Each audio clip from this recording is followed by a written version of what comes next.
May 1986, Shorthand Tamil Junior Grade. Get ready for the dictation. 10 seconds. 5 seconds.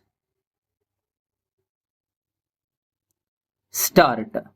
அன்பர்களே, இன்றைய தினம் சுதந்திர விழாவை கொண்டாடிக் கொண்டிருக்கிறோம்.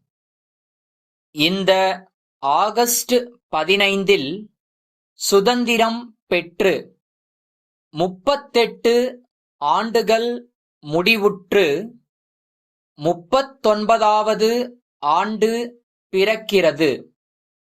200 ஆண்டு காலமாக ஆங்கிலேயருக்கு அடிமைப்பட்டிருந்த இந்தியா, மகாத்மா காந்தியடிகளின் தலைமையில் பல அகிம்சை போராட்டங்களை நடத்தி சுதந்திரம் பெற்றது. சுதந்திரப் போரில் எண்ணற்ற தியாகங்களை நாம் செய்ய வேண்டி இருந்தது. பல்லாயிரக்கணக்கானோர் ஆங்கிலேயரின் அடக்குமுறைக்கு ஆளாயினர். நூற்றுக்கணக்கானோர் தங்கள் இன்னுயிரையும் இழந்தனர். சுதந்திரம் பெற்ற இந்தியாவில் 600க்கும் மேற்பட்ட சமஸ்தானங்கள் தன்னிச்சையாக ஆட்சி புரிந்து வந்தன. நேருஜியின் தலைமையில் அமைந்த அரசில் அமைச்சராக பதவியேற்ற சர்தார் வல்லபாய் படேல் அவர்கள் எல்லா முறைகளையும் பயன்படுத்தி அனைத்து சமஸ்தானங்களையும் இந்திய அரசில் இணைத்தார். இது ஒரு பெரிய மகத்தான சாதனை என்பதில் ஐயமில்லை. சுதந்திரம் பெற்ற இந்தியாவில் எல்லா மக்களுக்கும் எல்லா வசதிகளும் கிடைக்க அரசு பல முயற்சிகளை மேற்கொண்டது. சுதந்திரம் பெற்ற பிறகு நாட்டில் பல தொழிற்சாலைகளை உருவாக்க தக்க முயற்சிகளை மேற்கொண்டோம். நட்பு நாடுகளின் உதவி கொண்டு பல பெரிய உருக்கு தொழிற்சாலைகளையும் சிறிய சிறிய தொழிற்சாலைகளையும் ஏற்படுத்தி நாட்டு மக்களுக்கு வேலைவாய்ப்பு பெற்றுத் தந்தோம் என்பதை இந்தச் சமயத்தில் சொல்லிக் கொள்கிறேன்.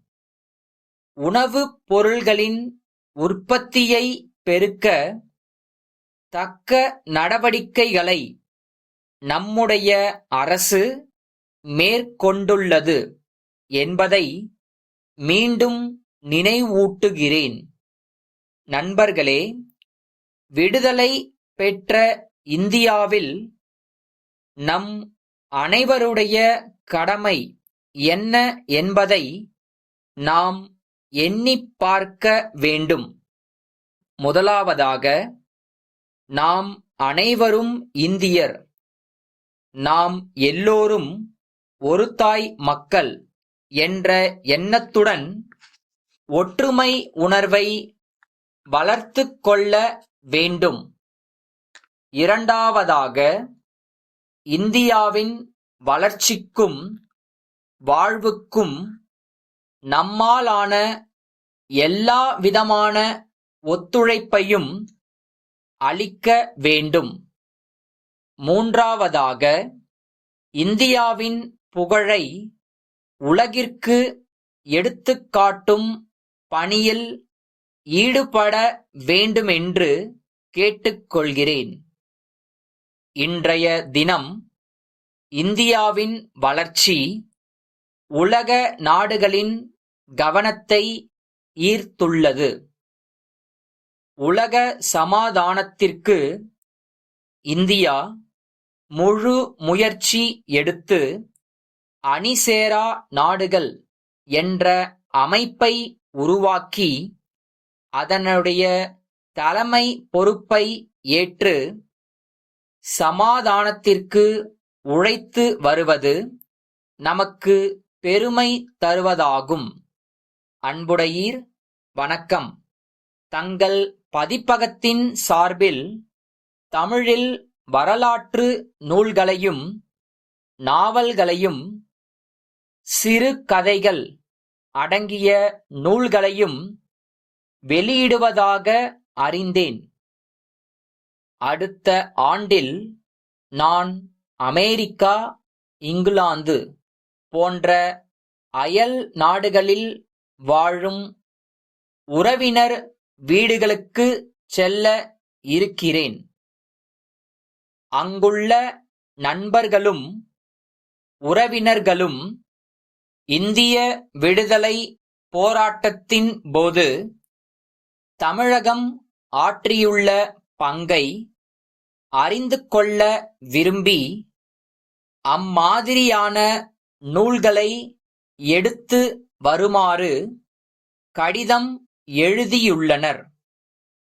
தங்கள் பதிப்பகத்தின் சார்பில் வெளியிடப்பட்டுள்ள விடுதலை போராட்டத்தில் தமிழகம் என்னும் நூலின் 50 பிரதிகளை மேற்கண்ட எங்கள் முகவரிக்கு கூடிய விரைவில் அனுப்பி வைக்குமாறு கேட்டுக்கொள்கிறேன்.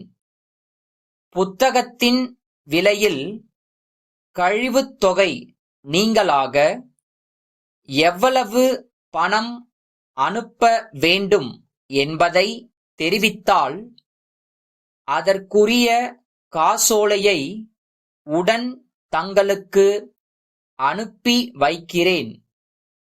தங்கள் அன்புள்ள மதி.